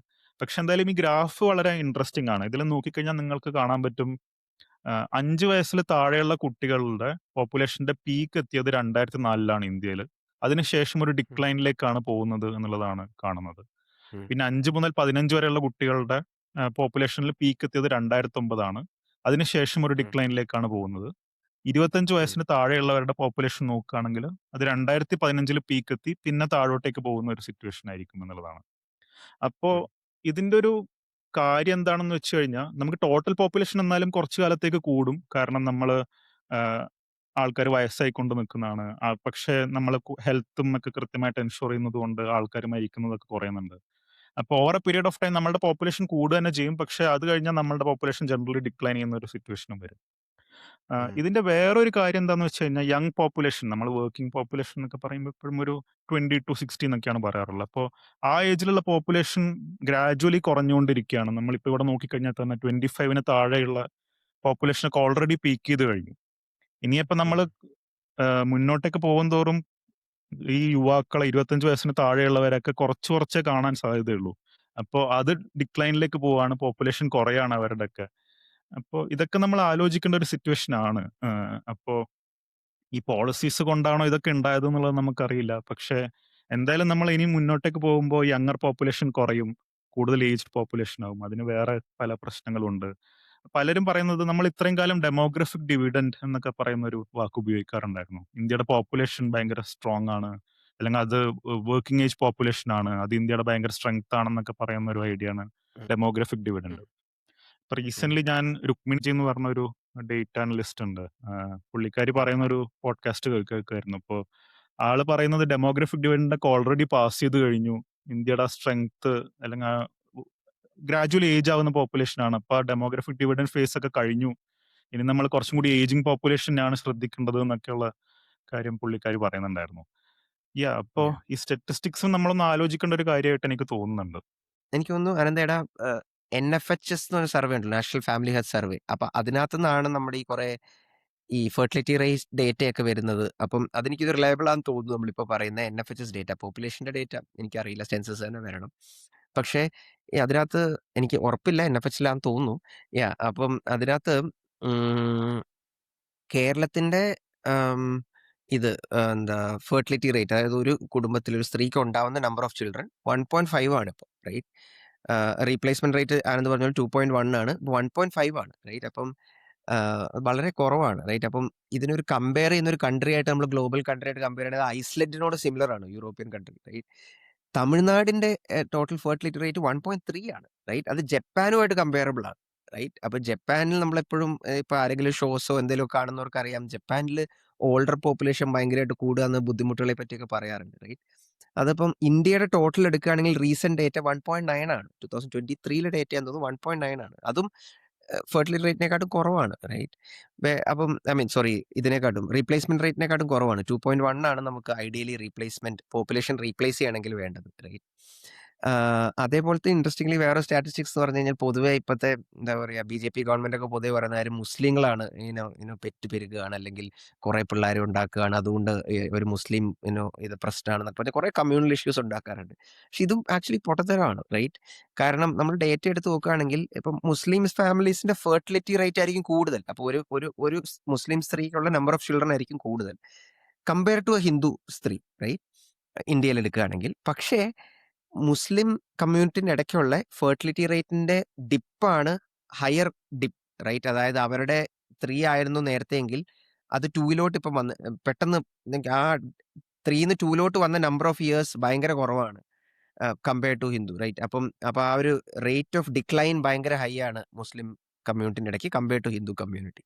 അതാണ് ഒരു ഇൻട്രസ്റ്റിംഗ് കാര്യം. രണ്ടാമത്തെ ഇൻട്രസ്റ്റിംഗ് കാര്യം, നമ്മൾ സദേൺ സ്റ്റേറ്റിലുള്ള മുസ്ലിം ഫാമിലീസ് എടുക്കുകയാണെങ്കിൽ ആം, അവരുടെ fertility rate is much more lower compared to northern സ്റ്റേറ്റിലുള്ള ഹിന്ദു ഫാമിലീസ്. റൈറ്റ്? അപ്പം ഇതൊരു മുസ്ലിം ഫാമിലി, ഹിന്ദു ഫാമിലി അല്ലെങ്കിൽ ഒരു Muslim religion, Hindu religion issue അല്ല. ബട്ട് ഇതൊരു ഒരു റീജിയൻ ഇഷ്യൂ ആണ്. റൈറ്റ്? അല്ലെങ്കിൽ ഡെവലപ്മെന്റ് ഇഷ്യൂ ആണ്. Southern states are more developed. അപ്പൊ അങ്ങനത്തെ ഇഷ്യൂ ആണ്. റൈറ്റ്? അപ്പം ഇതിനൊരു കമ്മ്യൂണൽ ഇഷ്യൂ ആക്കുന്നതിൽ ഒരു അർത്ഥവുമില്ല. ഡേറ്റ അതിനെപ്പറ്റി ഒന്നും പറയുന്നില്ല. റൈറ്റ്? ഇപ്പം മുസ്ലിംസ് ഇപ്പം എന്താ പറയാ, നാളെ മുസ്ലിംസ് എല്ലാം കൂടി ഹിന്ദുക്കൾ ഇതാക്കുന്നൊക്കെ പറഞ്ഞിട്ടുള്ള ആർഎസ്എസ് പോലത്തെ ആർഎസ്എസ് ഒക്കെ പറയുന്ന ആ ഒരു പേടി ജനറേറ്റ് ചെയ്യുന്ന ഇഷ്യൂസ്, അങ്ങനത്തെ ഒരു ഇഷ്യൂ ഇന്ത്യയിൽ ഇല്ല. റൈറ്റ്? അപ്പം 2 കമ്മ്യൂണിറ്റീസോ അല്ലെങ്കിൽ എല്ലാ കമ്മ്യൂണിറ്റീസും ഇന്ത്യ ആസ് എ ഹോൾ നമ്മുടെ പോപ്പുലേഷൻ കുറഞ്ഞു വരുന്ന പ്രശ്നമാണ് നമുക്കുള്ളത്. റൈറ്റ്? ഇനി വേറൊരു കാര്യം കൂടി ഇതിനെപ്പറ്റി പറയാനുള്ളത്, ഇപ്പൊ ജനറലി വെസ്റ്റേൺ കൺട്രീസിനെയൊക്കെ നമ്മൾ നോക്കുമ്പോൾ ഫീമെയിൽ ലിറ്ററസി കൂടുന്തോറും മോർ വുമൺ പുറത്തു പോയി ജോലി ചെയ്യാനൊക്കെ തുടങ്ങുമ്പോഴാണ് പൊതുവെ ഫെർട്ടിലിറ്റി റേറ്റ്സ് കുറയുന്നത്. സ്ത്രീകൾ പറയുന്നു, ഞാൻ കുറച്ചും കൂടി ലേറ്റ് ആയിട്ടാണ് കല്യാണം കഴിക്കുന്നത്, അല്ലെങ്കിൽ ആം, അല്ലെങ്കിൽ കുറച്ചും കൂടെ എന്താ പറയുക, എനിക്ക് ചിൽഡ്രൻ വേണ്ട, അല്ലെങ്കിൽ നമ്പർ ഓഫ് ചിൽഡ്രൻ കുറച്ച് മതി എന്നൊക്കെ ചിന്തിക്കുന്നത് പൊതുവെ വിമൺ എഡ്യൂക്കേറ്റഡ് ആവുമ്പോഴാണ്. ആൻഡ് വിമൺ എഡ്യൂക്കേറ്റഡ് ആവുന്നത് വളരെ നല്ല കാര്യമാണ്. ആൻഡ് അതാണ് ലേറ്റ് ആയിട്ടുള്ള ചിൽഡ്രൻ ഉണ്ടാവുന്ന ട്രെൻഡാണ് വെസ്റ്റേൺ കൺട്രീസ് നടക്കുന്നത്. ഇന്ത്യയിലുള്ള ട്രെൻഡ് അതല്ല. റൈറ്റ്? അപ്പൊ ഇന്ത്യയിൽ എന്തുകൊണ്ടാണ് ഫെർട്ടിലിറ്റി റേറ്റ് കുറയുന്നതെന്ന് നമുക്കുള്ള ചോദ്യത്തിന് ഇപ്പോഴും കാര്യമായ ഉത്തരവില്ല എന്നാണ് എനിക്ക് തോന്നുന്നത്. കാരണം യുനോ ജനറൽ നമ്മൾ വായിക്കുന്ന സമയത്ത് അപ്പം ഇപ്പം പൊതുവെ നോക്കുകയാണെങ്കിൽ ഇന്ത്യയിൽ ലേറ്റ് ആയിട്ട് പിള്ളേർ ഉണ്ടാവുക എന്നുള്ള ട്രെൻഡ് അല്ല ഇന്ത്യയിൽ സംഭവിക്കുന്നത്. അതിന് പകരം നേരത്തെ പിള്ളേർ ഉണ്ടാവുന്നത് നിർത്തുക എന്നൊരു ട്രെൻഡാണ് ഇന്ത്യയിൽ സംഭവിക്കുന്നത്. റൈറ്റ്? അപ്പം യു കെയിലൊക്കെ നോക്കുകയാണെങ്കിൽ 30s ശേഷം കൂടുതൽ സ്ത്രീകളും യുനോ ആദ്യത്തെ ചിൽഡ്രൻ ഉണ്ടാവുന്ന ട്രെൻഡാണ് ഇപ്പം വന്നുകൊണ്ടിരിക്കുന്നത്. പക്ഷേ ഇന്ത്യയിൽ പൊതുവെ 21ലാണ് ജനറൽ ഓൺ ആവറേജ് ചിൽഡ്രൻ ഉണ്ടാവുന്നത്. 27 ആകുമ്പോഴത്തേക്കും അവർ നിർത്തുക എന്നുള്ളതായിരുന്നു. പണ്ടാണെങ്കിൽ കുറച്ചും കൂടെ ഏജിലേക്ക് അവർ കൂടുതൽ പിള്ളേർ ഉണ്ടാകുമായിരുന്നു. പക്ഷേ 27 ആകുമ്പോൾ നിർത്തുക എന്നുള്ളതാണ് സംഭവിക്കുന്നത്. റൈറ്റ്? അതേപോലെ മാരിയിങ് ലേറ്റ് എന്നൊരു സംഭവം ഇന്ത്യയിൽ അധികം നടക്കുന്നില്ല. ഓൺ ആവറേജ് നമ്മൾ നോക്കുകയാണെങ്കിൽ അർബൻ സ്ഥലങ്ങളിലൊക്കെ ഒരു പക്ഷേ നടക്കുന്നുണ്ടാകും. പക്ഷേ മാരിയിങ് ലേറ്റിനെക്കാട്ടും കൂടുതൽ 21ലൊക്കെ തന്നെ ഇപ്പോഴും നമ്മുടെ ആവറേജ് ഏജ് ഓഫ് മാരിയിങ് 21 ആണെന്നാണ് എനിക്ക് തോന്നുന്നത് ഇപ്പോഴും. അതിലെനിക്ക് ഡേറ്റ ഉറപ്പില്ല. പക്ഷേ ഏകദേശം ഏർലി 20s തന്നെയാണ് ഏജ്. റൈറ്റ്? അപ്പം എന്താണ് ഇതിനുള്ള കാരണം എന്ന് നമുക്കറിയത്തില്ല. പക്ഷേ എനിക്ക് തോന്നുന്നൊരു കാരണം, അഗെയിൻ എൻ്റെ യു നോ ഞാൻ റിസർച്ച് ചെയ്ത് കണ്ടുപിടിച്ചൊന്നുമല്ല. പക്ഷേ എനിക്ക് തോന്നുന്നൊരു കാരണം ഒരുപക്ഷേ ഇൻഫന്റ് മോർട്ടാലിറ്റി ആം, പേടിച്ചായിരിക്കാം. ലൈക്ക് കൂടുതൽ പിള്ളേർ മരിക്കുമെന്ന് പേടിച്ചായിരിക്കാം പല ഫാമിലീസും കൂടുതൽ ചിൽഡ്രൻ ഓപ്റ്റ് ചെയ്യുന്നത്. പക്ഷേ ആ ഒരു പേടി ഇപ്പം ഭയങ്കരമായിട്ട് കുറഞ്ഞു. നമ്മുടെ ഹെൽത്ത് കെയർ സിസ്റ്റംസ് ഇമ്പ്രൂവ് ചെയ്തു. എക്കണോമിക്കലി ഇന്ത്യ ഇമ്പ്രൂവ് ചെയ്തു. സോ ആ കേസിലൊക്കെ ആം, അതൊരു റീസൺ ആവാം. പിന്നെ ഒബ്വിയസ്ലി വിമൻസ് എഡ്യൂക്കേഷൻ, ലിറ്ററസി കൂടുക, ആ കാര്യങ്ങളും കോൺട്രിബ്യൂട്ട് ചെയ്തിട്ടുണ്ടാകും. സോ സ്റ്റാറ്റിസ്റ്റിക്സിൽ ആനന്ദ് പറഞ്ഞതുപോലെ നോക്കുകയാണെങ്കിൽ, സ്റ്റാറ്റിസ്റ്റിക്സിൽ നമ്മൾ നോക്കുകയാണെങ്കിൽ ആം, നമ്മൾക്ക് പോപ്പുലേഷൻ എക്സ്പ്ലോഷൻ എന്ന് പറഞ്ഞൊരു ഇഷ്യൂ നടക്കുന്നില്ല. റൈറ്റ്? നമ്മുടെ പോപ്പുലേഷൻ റീപ്ലേസ് ചെയ്യേണ്ട അല്ലെങ്കിൽ പോപ്പുലേഷൻ എക്സ്പ്ലോഷൻ നടക്കുന്നെങ്കിൽ നമുക്ക് 2.1 കൂടുതൽ പോപ്പുലേഷൻ ഗ്രോത്ത് ഉണ്ടാവണമായിരുന്നു. ഫെർട്ടിലിറ്റി റേറ്റ് ഉണ്ടാവണമായിരുന്നു. പക്ഷേ ഇന്ത്യയുടെ ആവറേജ് എടുക്കുകയാണെങ്കിൽ 1.9 ആണ്. പല സ്റ്റേറ്റുകൾ, തമിഴ്നാട് പോലത്തെ സ്റ്റേറ്റ് എടുക്കുകയാണെങ്കിൽ 1.3 ആണ്. കേരളത്തിൽ 1.5 ആണ്. സോ പല സ്റ്റേറ്റുകൾ, എനിക്ക് തോന്നുന്നു ഓൾമോസ്റ്റ് 23 സ്റ്റേറ്റ്സിൽ 2020 ഡേറ്റ വെച്ച് നോക്കുമ്പോൾ 23 സ്റ്റേറ്റ്സ് ആൻഡ് യൂണിയൻ ടെറിട്ടറീസിൽ 2.1 താഴെയാണ്. റൈറ്റ്? അപ്പോൾ ഒരു പോപ്പുലേഷൻ എക്സ്പ്ലോഷൻ എന്ന പ്രോബ്ലം ഇന്ത്യ ആക്ച്വലി ഫേസ് ചെയ്യുന്നില്ല എന്നുള്ളതാണ് റിയാലിറ്റി. സോനിൽ പറഞ്ഞപ്പോൾ എനിക്ക് തോന്നിയ ഒരു സംഭവം, എന്തുകൊണ്ട് ഇന്ത്യയിൽ ഇങ്ങനത്തെ ഒരു ഡിക്ലൈൻ ഉണ്ടാവുന്നു? അതിപ്പോ സ്ത്രീകൾ വിചാരിക്കുന്നതുകൊണ്ടാണോ അല്ലെങ്കിൽ ഡെവലപ്മെന്റ് കൊണ്ടാണോ എന്നൊക്കെയുള്ളത് പറയുന്നുണ്ടായിരുന്നു. അപ്പോൾ ഞാൻ ആലോചിച്ചൊരു സംഭവം, നമ്മൾ എനിക്ക് തോന്നുന്നു പണ്ട് കാലത്തൊക്കെ കുട്ടികൾ ഒരു ഇൻവെസ്റ്റ്മെന്റ് ആയിട്ട്, അല്ലെങ്കിൽ കൂടുതൽ കുട്ടികൾ ഉണ്ടായി കഴിഞ്ഞാൽ കൂടുതൽ വർക്കേഴ്സിനെ കിട്ടുകയാണ്. ആ സമയത്ത് കൃഷിയൊക്കെ ആയിരുന്നു കൂടുതലായിട്ട് ചെയ്തിരുന്നത്. അപ്പോൾ കൃഷിയിടത്ത് വർക്ക് ചെയ്യാൻ വേണ്ടിയിട്ട് കൂടുതൽ വർക്കേഴ്സിനെ കിട്ടുക എന്നൊക്കെയുള്ള ഐഡിയയിലായിരിക്കും കൂടുതൽ Yeah, കുട്ടികൾ ഉണ്ടാക്കിയത്. ഇപ്പൊ കുറച്ചും കൂടി yeah. ഏർബൻ ഫാമിലീസ് ഒക്കെ ആവുമ്പോൾ വീട്ടിലെ പണിയെടുക്കാൻ അത്രയധികം ആൾക്കാരൊന്നും ആവശ്യമില്ല. നമ്മളൊക്കെ ചെറിയ ഫാമിലീസ് ആയി മാറുകയാണ്. അപ്പോൾ അതുകൊണ്ടും ആവാം നമ്മൾ കൂടുതൽ ഡെവലപ്ഡ് ആവുമ്പോൾ കൂടുതൽ നമ്മുടെ ജോബ് പ്രൊഫൈലുകളൊക്കെ മാറുമ്പോൾ ചിലപ്പോൾ Yeah. നമ്മൾക്ക് കുട്ടികൾ അത്ര ഒരു അസറ്റോ അല്ലെങ്കിൽ എന്താ പറയാ നമ്മളുടെ ഒരു റിസോഴ്സസ് എന്നുള്ള രീതിയിലായിരിക്കില്ല നമ്മൾ ഒരു നോക്കിക്കാണുന്നത്. ഇൻഷുറൻസ് യാ ഇൻഷുറൻസ് എന്നുള്ള രീതിയിലായിരിക്കില്ല ചിന്തിക്കുന്നത്. Yeah, യാ അതുകൊണ്ടും yeah. ആവാം എന്ന് എനിക്ക് തോന്നി. എനിക്ക് തോന്നുന്നു ആനന്ദ് ഇപ്പൊ പറഞ്ഞ ഈ പോയിന്റ് മറ്റേ പൂർ എക്കണോമിക്സിൽ അഭിജിത് ബാനർജി ഇന്ത്യയുടെ കേസിലാണെന്ന് പറഞ്ഞൂടാ, വേറെ കുറച്ച് ഡെവലപ്പിംഗ് കൺട്രീസിന്റെ കേസിൽ ഇത് പറയുന്നുണ്ടെന്ന് തോന്നുന്നു.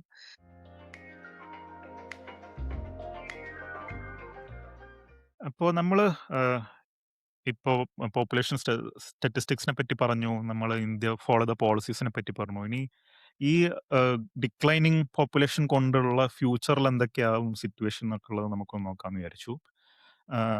അപ്പോൾ ഈ ഫെർട്ടിലിറ്റി റേറ്റ് അല്ലെങ്കിൽ ടോട്ടൽ ഫെർട്ടിലിറ്റി റേറ്റ് ഇന്ത്യയുടെ 1.9 ആണ്, കേരളത്തിന്റെ 1.5 ആണ്. അപ്പോൾ അതുവഴി പോപ്പുലേഷൻ കുറയുകയാണെന്നൊക്കെ ഉള്ളത് നമ്മൾ പറഞ്ഞു. അപ്പോൾ പോപ്പുലേഷൻ ഒരു അസറ്റ് ആണെന്നൊക്കെ പലരും മനസ്സിലാക്കുന്നുണ്ട് ഇപ്പോൾ. എനിക്ക് തോന്നുന്നു റീസെന്റ്ലി ചന്ദ്രബാബു നായിഡു ആന്ധ്രാപ്രദേശിന്റെ ചീഫ് മിനിസ്റ്റർ പുള്ളി പറയുന്നുണ്ടായിരുന്നു 2 കുട്ടികളെക്കാളും താഴെയുള്ളവരെ ഇനി ലോക്കൽ ഇലക്ഷനിൽ കണ്ടസ്റ്റ് ചെയ്യിപ്പിക്കില്ല എന്നൊക്കെ. അപ്പോ എനിക്ക് തോന്നുന്നു നമ്മളും നമ്മളെ പൊളിറ്റീഷ്യൻസ് മനസ്സിലാക്കി തുടങ്ങുകയാണ് പോപ്പുലേഷൻ ഡിക്ലൈൻ ഒരു ഇഷ്യൂ ആണ്. അത് നമ്മൾ ടാക്കിൾ ചെയ്യേണ്ട ഒരു പ്രശ്നമാണെന്നൊക്കെ മനസ്സിലാക്കി തുടങ്ങുന്ന ഒരു സിറ്റുവേഷൻ ആണെന്ന് തോന്നുന്നുണ്ട്. അപ്പോ എങ്ങനെയാണ് ഇതിനെ ടാക്കിൾ ചെയ്യുക? അല്ലെങ്കിൽ പോപ്പുലേഷൻ ഡിക്ലൈൻ എങ്ങനെ ടാർഗറ്റ് ചെയ്തിട്ട് നമുക്ക് പ്രിവെന്റ് ചെയ്യാൻ പറ്റും എന്നൊക്കെയുള്ളത് ഞാൻ ആലോചിക്കുകയായിരുന്നു.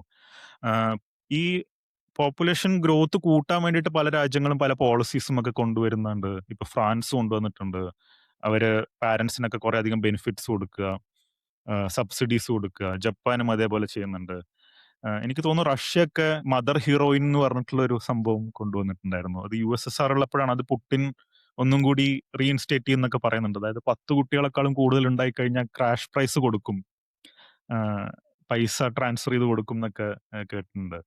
അപ്പോ ആഹ് എന്താണ് നമുക്ക് ചെയ്യാൻ പറ്റുക എന്നുള്ളത് എപ്പോഴും ഒരു ചോദ്യമാണ്. കാരണം ഈ പോളിസീസ് ഒന്നും അത്രയധികം വർക്ക് ചെയ്തിട്ടില്ല. ഫ്രാൻസിലും അത്രയധികം ഇംപ്രൂവ് ചെയ്തിട്ടില്ല ടോട്ടൽ ഫെർട്ടിലിറ്റി റേറ്റ് ഒന്നും. ഇത്രയധികം സബ്സിഡീസും കാര്യങ്ങളൊക്കെ കൊടുത്തിട്ടും. അപ്പോ ഞാൻ നോക്കിക്കാണുമ്പോ ഇവിടെ നമ്മൾ വേറെ കുറച്ച് കാര്യങ്ങളും കൂടി കറക്റ്റ് ചെയ്യേണ്ടതുണ്ട്. കാരണം ഏഹ് ലോകത്തിലെ ഡെവലപ്ഡ് രാജ്യങ്ങളിലൊക്കെ പോപ്പുലേഷൻ കുറയുന്ന ഒരു ടെൻഡൻസിയാണ്. ഗ്രോത്ത് കൂടുന്തോറും പോപ്പുലേഷൻ കുറയും, ഡിക്ലൈൻ ഉണ്ടാവും. ആൾക്കാര് കുറച്ച് ചെറിയ ചെറിയ ഫാമിലീസിലേക്കായി ചുരുങ്ങും എന്നൊക്കെയുള്ള സിറ്റുവേഷനാണ് ലോകം മുഴുവൻ കാണുന്നത്. പക്ഷെ ഇവിടെ കാനഡ ഒക്കെ ആക്ച്വലി ഗ്രോത്ത് റേറ്റ് ഇംപ്രൂവ് ചെയ്യുന്ന എക്സാമ്പിൾസ് നമ്മൾ റീസെന്റ്ലി കാണുന്നുണ്ട്. ഇപ്പൊ 2023 നോക്കിക്കഴിഞ്ഞാൽ കാനഡയുടെ പോപ്പുലേഷൻ 3% ഗ്രോ ചെയ്തു. അപ്പോ എന്തുകൊണ്ട് കാനഡക്ക് ഗ്രോ ചെയ്യാൻ പറ്റിയെന്ന് നോക്കിക്കഴിഞ്ഞാൽ അതൊക്കെ ഇമിഗ്രേഷൻ കാരണമാണ്. ആൾക്കാർ അവിടെ പുതിയതായിട്ട് വരുന്നത് കൊണ്ടാണ് വേറെ രാജ്യങ്ങളിൽ നിന്നൊക്കെ.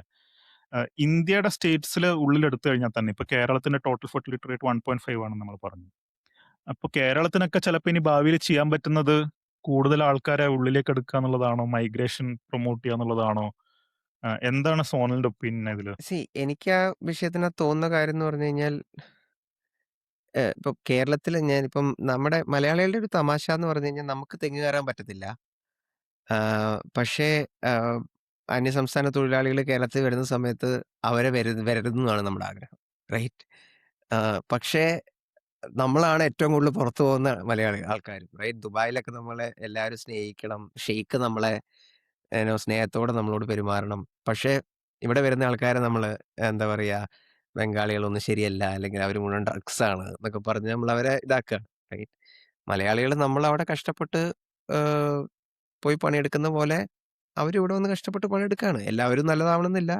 അവ എവിടെ അല്ലല്ലോ. പക്ഷേ എനിക്ക് തോന്നുന്ന കാര്യം നമുക്ക് തിങ്ങിക്കേറാൻ പറ്റത്തില്ല. ആഹ്, കുറച്ചും കൂടെ മുന്നോട്ട് പോകുമ്പോ നമുക്ക് തെങ്ങിക്കേറാൻ ആരോഗ്യമുള്ള ആൾക്കാരും ഉണ്ടാവില്ല. കൂടുതൽ ഓൾഡർ പോപ്പുലേഷൻ ആയിരിക്കും. ആ കേസിൽ നമ്മള് പുറത്തുനിന്ന് ആൾക്കാര് വരാൻ നമ്മൾ ഓപ്പൺ ആയിരിക്കണം. അല്ലാതെ നമുക്ക് വേറൊരു ഫ്യൂച്ചർ ഇല്ല. അങ്ങനെയാണ് വെസ്റ്റേൺ കൺട്രീസ് സർവൈവ് ചെയ്യുന്നത്. അവിടെയാണ് നമ്മള് അങ്ങോട്ട് പോകുന്നതിന്റെ ഗ്യാപ്പ് ഉള്ളത്. അതുപോലെ തന്നെ നമ്മളും അതിന് ഓപ്പൺ ആയിരിക്കണം എന്നാണ് എന്റെ അഭിപ്രായം. ആക്ച്വലി ഇന്ത്യയുടെ സ്റ്റാറ്റിസ്റ്റിക്സ് നോക്കിക്കഴിഞ്ഞാൽ ഇന്റർ സ്റ്റേറ്റ് മൈഗ്രേഷൻ അത്ര കൂടുതലല്ല എന്നുള്ളൊരു സ്റ്റാറ്റിസ്റ്റിക്സ് ആണ് പൊതുവെ പറയാറുള്ളത്. സ്റ്റേറ്റ്സിന്റെ ഉള്ളിൽ അത്ര മൈഗ്രേഷൻ നടക്കുന്നില്ല നമ്മൾ വിചാരിക്കുന്ന അത്രയും എന്നൊക്കെ. അപ്പോൾ എനിക്ക് തോന്നുന്നു വൺ വേ ടു കറക്റ്റ് ഈ പോപ്പുലേഷൻ ഡിക്ലൈൻ എന്നുള്ളത് മൈഗ്രേഷൻ കൂടുതൽ അലോ ചെയ്യുക. ഇപ്പോൾ ഒരു റീജിയണൽ ഡിഫറൻസിനെ പറ്റി സോണിൽ പറഞ്ഞു. ചന്ദ്രബാബു നായിഡു ഒക്കെ ഇപ്പോൾ അങ്ങനത്തെ ഒരു പോപ്പുലേഷൻ കൂട്ടാനും വേണ്ടിയിട്ടുള്ള പല പോളിസീസും ഒക്കെ ട്രൈ ചെയ്യണമെന്ന് ഞാൻ പറഞ്ഞു. അപ്പൊ സദേൺ സ്റ്റേറ്റ്സിൽ എപ്പോഴും ഈ ടോട്ടൽ ഫെർട്ടിലിറ്റി റേറ്റ് ഒക്കെ വളരെ കുറവാണ്. തമിഴ്നാടിന്റെ ഒക്കെ 1.3 ആണെന്ന് പറയുന്നുണ്ടായിരുന്നു. പക്ഷെ എനിക്ക് തോന്നുന്നു ഇപ്പോഴും ബീഹാറിലും UP-യിലും ഒക്കെ അത്യാവശ്യം നല്ല ടോട്ടൽ ഫെർട്ടിലിറ്റി റേറ്റ് ഉണ്ട്. അവരുടെ ടോട്ടൽ ഫെർട്ടിലിറ്റി റേറ്റ് ഹൈ ആണ്. അപ്പോൾ അവിടെ ഇപ്പോഴും ഒരു യങ് പോപ്പുലേഷൻ ഉണ്ടായിക്കൊണ്ട് നിൽക്കുകയായിരിക്കും. അപ്പോ ഉം. അവരൊക്കെ ആയിരിക്കും ചിലപ്പോ ഇനി നമ്മള് കൂടുതൽ റിലൈ ചെയ്യേണ്ടി വരിക ടു ഇംപ്രൂവ് അവർ എക്കണോമി. നമ്മളുടെ ഇവിടെ വന്നിട്ട് വർക്ക് ചെയ്തിട്ട് നമ്മളുടെ എക്കണോമിയൊക്കെ മുന്നോട്ടേക്ക് കൊണ്ടുപോകേണ്ടത് ചിലപ്പോൾ അവരായിരിക്കും. അപ്പോൾ മൈഗ്രേഷന് കുറച്ചും കൂടി ഫ്രണ്ട്ലി ആവുക എന്നുള്ളതും ഞാൻ ആലോചിക്കുന്നുണ്ടായിരുന്നു ഇതിന്റെ ഒരു സൊല്യൂഷൻ ആയിട്ട്. യാഹ്. യാഹ്. എനിക്ക് ഈ പോപ്പുലേഷന്റെ ഇഷ്യൂവിനകത്ത് മുന്നോട്ട് പോകുമ്പോ തോന്നുന്നൊരു കാര്യം എന്ന് പറഞ്ഞു കഴിഞ്ഞാൽ, ഫണ്ടമെന്റലി നമ്മുടെ ഇടയ്ക്കൊരു നമുക്കൊരു വർത്താനം ഉണ്ടല്ലോ, റൈറ്റ്? നമുക്കൊരു തോന്നലുണ്ട് പോപ്പുലേഷൻ ആണ് നമ്മൾ ഫേസ് ചെയ്യുന്ന ഏറ്റവും വലിയ പ്രശ്നം എന്നുള്ളത്, റൈറ്റ്? അപ്പം പ്രത്യേകിച്ച് എക്സാംസ് ഒക്കെ എഴുതുന്നവർക്കും എന്റെയൊക്കെ ഞാനൊക്കെ ചെറുപ്പത്തിൽ ചിന്തിച്ചുകൊണ്ടിരുന്ന സമയത്ത് എക്സാംസിന്റെ കോണ്ടെക്സ്റ്റിലാണ് ചിന്തിച്ചുകൊണ്ടിരുന്നത്. നമ്മളിപ്പോൾ എന്ത് എൻട്രൻസ് എക്സാം എഴുതാൻ പോയാലും, ഏത് പരീക്ഷ എഴുതാൻ പോയാലും ലക്ഷക്കണക്കിന് ആൾക്കാരാണ് എഴുതുന്നത്. അപ്പം നമുക്കത് കിട്ടാനുള്ള പ്രോബബിലിറ്റി ഭയങ്കര കുറവാണ്, റൈറ്റ്? അപ്പം അവസരങ്ങൾ കുറയാണ്. പോപ്പുലേഷൻ കൂടിയതുകൊണ്ടെന്നുള്ളതാണ് നമ്മുടെ ബ്ലെയിം പൊതുവെ, റൈറ്റ്? അത് നമ്മള് പൊളിറ്റീഷ്യൻസ് ഒക്കെ ഒരു പരിധിവരെ നമ്മളെ ഇങ്ങനെ മാനിപ്പുലേറ്റ് ചെയ്തിട്ട് ഒരു ഐഡിയ ആണ്, റൈറ്റ്? അവസരങ്ങൾ കുറയാൻ കാരണം പോപ്പുലേഷൻ കൂടുതലുള്ളതല്ല. പോപ്പുലേഷൻ എത്ര കൂടിയാലും അതിനനുസരിച്ച് അവസരങ്ങൾ ഉണ്ടാക്കാൻ നമുക്ക് പറ്റും. ഫുഡ് പ്രൊഡക്ഷൻ കൂടിയതുപോലെ. അത് ഉണ്ടാക്കാത്തതാണ് പ്രശ്നം, റൈറ്റ്? അപ്പൊ ഡെവലപ്മെന്റ് ഇല്ലാത്തതാണ് പ്രശ്നം. പോപ്പുലേഷൻ അല്ല പ്രശ്നം, റൈറ്റ്? അപ്പം അതൊരു ഫണ്ടമെന്റലി അതൊന്ന് റീഫ്രേസ് ചെയ്യണം നമ്മുടെ മനസ്സിൽ എന്നുള്ളതാണ് എന്റെ എന്റെ അഭിപ്രായം. 2 ഗവൺമെന്റുകള് ആൾക്കാരുടെ പോപ്പുലേഷൻ കൺട്രോൾ ചെയ്യാനും ഫാമിലി ആനന്ദ് ആദ്യം പറഞ്ഞു നമുക്കൊന്ന് അല്ല നമ്മളൊന്ന് നമുക്കൊന്ന് അങ്ങനത്തെ ഒരു പോളിസി ഉണ്ടോന്ന് എനിക്ക് അറിഞ്ഞൂടാ. നമ്മളൊന്ന് നമുക്കൊന്നൊക്കെ പറഞ്ഞു നമ്മളൊന്നൊക്കെ പറഞ്ഞ ഭയങ്കര സ്നേഹമാണല്ലോ. പണ്ട് എനിക്ക് എന്റെ ഓർമ്മയില് നമ്മള് 2 നമുക്ക് 2 എന്നുള്ള സാധനമായിരുന്നു ഉണ്ടായിരുന്നത്, റൈറ്റ്? പിന്നെന്താ ഹിന്ദിയിൽ പണ്ടൊരെണ്ണം ഉണ്ടായിരുന്നു. എനിക്ക് തോന്നുന്നു 3 ആയി കഴിഞ്ഞാൽ നിർത്താമെന്നോ അങ്ങനെ എന്തോ പറഞ്ഞോ എന്തോ ഉണ്ടായിരുന്നു മുമ്പ് 1960s റൈറ്റ്? ആഹ് 3 ഹോനെ തോ ബസ് കർത്തെ ഹേന്നോ അങ്ങനെന്തോ പറഞ്ഞിട്ട് അങ്ങനെന്തോ ഒരു സംഭവം ഉണ്ടായിരുന്നു, റൈറ്റ്? പിന്നെ ഹം ദോ ഹമാരെ ദോ അതും ഉണ്ടായിരുന്നു, റൈറ്റ്? അപ്പം ഇപ്പം ഗവൺമെന്റ് ഇങ്ങനത്തെ ഫാമിലി പോളിസീസ് ഒക്കെ കൊണ്ടുവരുന്ന സമയത്ത് എനിക്ക് ആസ് സിറ്റിസൺസ് നമ്മൾ ചിന്തിക്കേണ്ട എന്റെ അഭിപ്രായത്തിൽ നമ്മൾക്ക് എത്ര പിള്ളാര് വേണം, നമ്മളെപ്പോ കല്യാണം കഴിക്കണം, എന്നുള്ളതൊക്കെ നമ്മുടെ റൈറ്റ് ആണ്, റൈറ്റ്? അപ്പം അത് അത് ഫണ്ടമെന്റൽ റൈറ്റ് ആണ്. അപ്പൊ നമ്മള് വേറെ സിറ്റിസൺസ് ഇപ്പൊ ബീഹാറിലുള്ള ആൾക്കാര് കുറച്ച് പിള്ളാരെ ഉണ്ടാക്കണമെന്നോ, ഇന്ത്യയിലുള്ള ആൾക്കാര് കുറച്ച് പിള്ളാരെ ഉണ്ടാക്കണമെന്നോ, അങ്ങനത്തെ വിഷയങ്ങളും അല്ലെങ്കിൽ കേരളത്തിലുള്ള ആൾക്കാര് പിന്നെ കുറച്ച് പിള്ളാരെ ഉണ്ടാക്കണമെന്നോ, അങ്ങനത്തെ സാധനമൊന്നും നമ്മള് ഒരു ഒരു റൈറ്റ് അതിന്റെ റൈറ്റ്സിനെ നമ്മള് കർടെയിൽ ചെയ്യാണ് നമ്മളത് അങ്ങനെ പറയുന്ന സമയത്ത്. പക്ഷെ അത് മാത്രമല്ല പിന്നെ ഇൻട്രിൻസിക്കലി അതിനകത്തൊരു വാല്യൂ ഉണ്ട്. ആൾക്കാര് അവരുടെ എത്രയാണെന്ന് വെച്ചാൽ അവർക്ക് പിള്ളാരെ ഉണ്ടാക്കാന്നുള്ളത്, റൈറ്റ്? പക്ഷെ ഈവൻ ഇൻസ്ട്രുമെന്റലി നമ്മള് ഉപയോഗം വെച്ച് നോക്കുന്ന സമയത്തും ഇന്ത്യയുടെ പോപ്പുലേഷൻ കുറയുവാണ്. നമുക്ക് പോപ്പുലേഷൻ ഇല്ലാത്ത പ്രശ്നമാണ് ഭാവിയിൽ വരാൻ പോകുന്നത്, റൈറ്റ്? കൂടുതൽ സീനിയർ സിറ്റിസൺസും അവരെ സപ്പോർട്ട് ചെയ്യാൻ യങ് പീപ്പിൾ ഇല്ലാത്തൊരു പ്രശ്നമാണ് നമുക്ക് ഭാവിയിൽ വരാൻ പോകുന്നത്. അപ്പം നമ്മളൊരു പോപ്പുലേഷൻ ക്രൈസിസിലേക്കാണ് പോകുന്നത്. പോപ്പുലേഷൻ എക്സ്പ്ലോഷനിലേക്കല്ല. അപ്പം അങ്ങനെ നോക്കുകയാണെങ്കിൽ ആക്ച്വലി ഗവൺമെന്റ്സ് ഒക്കെ കൂടുതൽ ആൾക്കാരെ യുനോ ഉണ്ടാക്കാനാണ് ഫാമിലീസിനെ പ്രേരിപ്പിക്കേണ്ടത്, റൈറ്റ്? അത് വേണമെന്നല്ല ഞാൻ പറയുന്നത്. പക്ഷേ അതിനാണ് നമ്മൾ ആക്ച്വലി മോട്ടിവേറ്റ് ചെയ്യേണ്ടത്, മോട്ടിവേറ്റ് ചെയ്യുകയാണെങ്കിൽ, റൈറ്റ്? അപ്പം ഇതാണ് എനിക്ക് തോന്നിയൊരു കാര്യം. പിന്നെ എനിക്ക് മൂന്നാമത് തോന്നിയൊരു കാര്യം എന്ന് പറഞ്ഞു കഴിഞ്ഞാൽ, അനന്ത് നേരത്തെ മാൾട്ടസിന്റെ എക്സാമ്പിൾ പറഞ്ഞപ്പോൾ പറഞ്ഞു, ഫുഡ് പ്രൈസ് ഇൻട്രോയിൽ പറഞ്ഞപ്പം food price over the course of human history നമ്മൾ ഈവൻ ഇൻഫ്ലേഷൻ കണക്കിലെടുക്കുവാണെങ്കിലും ഫുഡ് പ്രൈസിന് over the course of human history ഭയങ്കരമായിട്ട് കുറഞ്ഞിട്ടേ ഉള്ളൂ, റൈറ്റ്? ഇതെങ്ങനെയാണ് കുറഞ്ഞത്, റൈറ്റ്? ഫുഡിന് വേണ്ടിയുള്ള ഡിമാൻഡ് ഭയങ്കരമായിട്ട് കൂടിയിട്ടേ ഉള്ളൂ, ആനന്ദ് അത് പറഞ്ഞു. പക്ഷെ ഫുഡിന്റെ സപ്ലൈ കൂടി. ഇതെങ്ങനെയാണ് ഫുഡിന്റെ സപ്ലൈ കൂടിയതെന്ന് നമ്മൾ ചിന്തിക്കുകയാണെങ്കിൽ, കൂടുതൽ ആൾക്കാർ ലോകത്ത് വന്നപ്പോൾ ആ കൂടുതൽ ആൾക്കാരെന്ന് പറയുമ്പോൾ കൂടുതൽ ബ്രെയിൻസ് ആണ്, റൈറ്റ്? വെറുതെ ആൾക്കാര് നമ്മള് പറയുന്ന പോലെ ഈ എന്താ ഉരുളക്കിഴങ്ങ് ഇടുന്ന പോലെ ആൾക്കാര് ഈ ലോകത്തോട്ട് നമ്മള് മേടിക്കുന്ന പോലെ വരികയല്ലല്ലോ, റൈറ്റ്? അവര് വരുമ്പോ അവരവരുടെ തലച്ചോറും കൊണ്ടാണ് വരുന്നത്. അവരുടെ ബുദ്ധിയും കഴിവും എഫേർട്സും കൊണ്ടാണ് വരുന്നത്. കൂടുതൽ തലച്ചോറുകൾ ഉണ്ടാകുമ്പോൾ കൂടുതൽ ഐഡിയാസ് ആണ്. ആ കൂടുതൽ ഐഡിയാസ് ആണ് കൂടുതൽ ടെക്നോളജിയും കൂടുതൽ ഡിഫറെന്റ് ടൈപ്പ് ഓഫ് റിസോഴ്സസും കൂടുതൽ ജെനറ്റിക്കലി മോഡിഫൈഡ് ക്രോപ്സും ഇങ്ങനത്തെ ഐഡിയാസും കൊണ്ടൊക്കെ വരുന്നത്, റൈറ്റ്? അവരുടെ കൂടുതൽ ഐഡിയാസ് ആണ് ഫുഡ് പ്രൊഡക്ഷൻ ആക്ച്വലി കൂട്ടിയത്. അതാണ് ഫുഡ് പ്രൈസസിനെ താഴോട്ട് കുറച്ചത്, റൈറ്റ്? സോ ഒരു പുതിയ ഹ്യൂമൻ ഈ ലോകത്ത് വരികയാണെന്ന് പറഞ്ഞു കഴിഞ്ഞാൽ അതൊരു ബർഡൻ അല്ല. അതൊരു റിസോഴ്സ് ആണ് നമുക്ക്, റൈറ്റ്? അപ്പം അതൊരു ന്യൂ ബ്രെയിൻ ആണ്. അപ്പൊ ഹ്യൂമൻ ബീയിങ്സിനെ നമ്മളൊരു റിസോഴ്സ് ആയിട്ട് നമ്മൾ കണക്കാക്കുക. ഒരു ഹ്യൂമൻ റിസോഴ്സ് ആയിട്ട് കണക്കാക്കുക. ആനന്ദ് ബാംഗ്ലൂരിന്റെ എക്സാമ്പിൾ പറഞ്ഞതുപോലെ, റൈറ്റ്? ഒരു റിസോഴ്സ് ആയിട്ട് കണക്കാക്കുക. ഇന്ത്യയിലെ പോപ്പുലേഷൻ നമുക്ക് ആക്ച്വലി കൂടുതലാണെങ്കിൽ തന്നെ India one of the world's populated കൺട്രിയാണ്. അത് നമുക്കൊരു ഒരു ഭയങ്കര അഡ്വാന്റേജ് ആണ്, റൈറ്റ്? അത്രയും ബ്രെയിൻസ് ആണ് നമുക്കുള്ളത്. ഇവരെ എഡ്യൂക്കേറ്റ് ചെയ്യുന്നില്ല, അല്ലെങ്കിൽ ഇവർക്ക് ജോലി അവസരങ്ങൾ ഒരുക്കുന്നില്ല എന്നുള്ളതാണ് ഫെയിലിയർ. ആള് കൂടുതൽ എന്നുള്ളതല്ല ഫെയിലിയർ. സോ അതിലേക്ക് വേണ്ടിയാണ് നമ്മൾ കൂടുതൽ ശ്രമിക്കേണ്ടത് എന്നുള്ളതാണ് എന്റെ എന്റെ എന്റെ അഭിപ്രായം. യാഹ്. അപ്പൊ ക്ലോസ് ചെയ്യുന്നതിന് മുന്നേ സോനൽ എന്താണപ്പോ നമ്മൾക്ക് ഭാരതീയർ അല്ലെങ്കിൽ ഇന്ത്യക്കാർ എന്നുള്ള രീതിയിൽ ചെയ്യാൻ പറ്റുന്ന ഏറ്റവും പാട്രിയോട്ടിക് കാര്യം? ഇന്ത്യക്കാരെല്ലാം എത്രയും പെട്ടെന്ന് കല്യാണം കഴിച്ച് കൂടുതൽ പിള്ളേരെ ഉണ്ടാക്കുക എന്നുള്ളതാണ് യെസ്. ചെയ്യേണ്ടത്. നമ്മൾ രണ്ടും ഫോളോ ചെയ്യാത്ത എക്സാമ്പിൾ ആണ്. പക്ഷേ ഓക്കെ. യാഹ്. യാഹ്. ഇപ്പോ എല്ലാവരും ഇത്രയും നേരം കേട്ട് നിന്നതിന് താങ്ക് യു.